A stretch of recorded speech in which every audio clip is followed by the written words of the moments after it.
흔히 목과 관련된 질환이라고 하면 목감기나 편도염, 인후두염 정도로 생각하기 쉬운데요. 혹시 경부종물이라고 들어본 적 있으신가요? 목 주위에 단단하거나 말랑한 덩어리가 만져지는 질환을 말하는데요. 이름부터 생소한 경부종물은 어떤 질환인지 오늘 저와 함께 알아보겠습니다.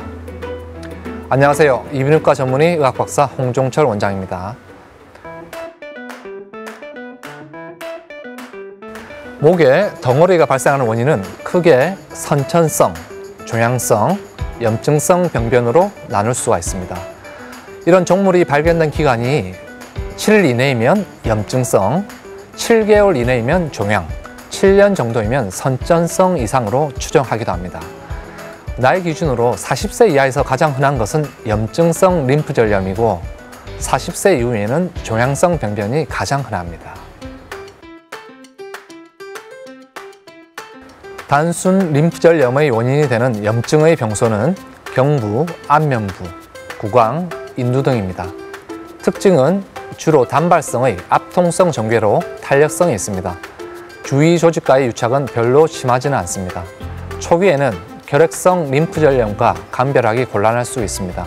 그래서 2주 이상의 치료에도 호전이 없으면 조직 검사를 고려해 보아야 합니다.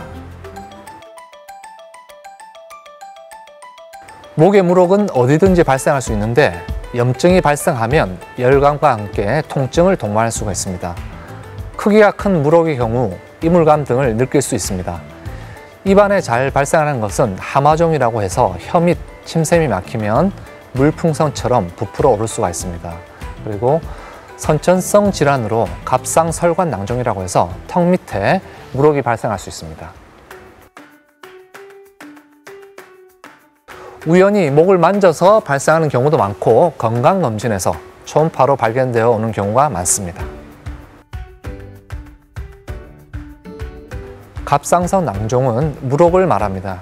크기가 작을 경우 별다른 치료가 필요 없지만 4cm 이상으로 큰 경우 비용적으로 문제가 되거나 이물감을 느끼는 경우에는 수술이나 경화술 등의 치료가 필요합니다. 단순 낭종이 아닐 경우에는 조직 검사를 통해 암을 감별해야 합니다. 악성 종양도 종류가 많아 치료법이 굉장히 다양합니다. 세수하면서 목을 한 번씩 만져보고 뭔가 만져지면 두경부 전문의의 진료를 받고 초음파나 CT 등의 영상 검사가 필요할 수가 있습니다. 조직 검사를 통해서 악성 종양의 유무를 감별하는 것이 가장 중요합니다. 염증성 종물의 경우에는 약물 치료를 하면 되지만 선천성 질환이나 종양성 병변은 수술이 필요합니다. 결핵의 경우에는 결핵약을 6개월 이상 복용해야 합니다. 암의 경우에는 수술 후 추가적인 방사선 치료도 필요할 수가 있습니다.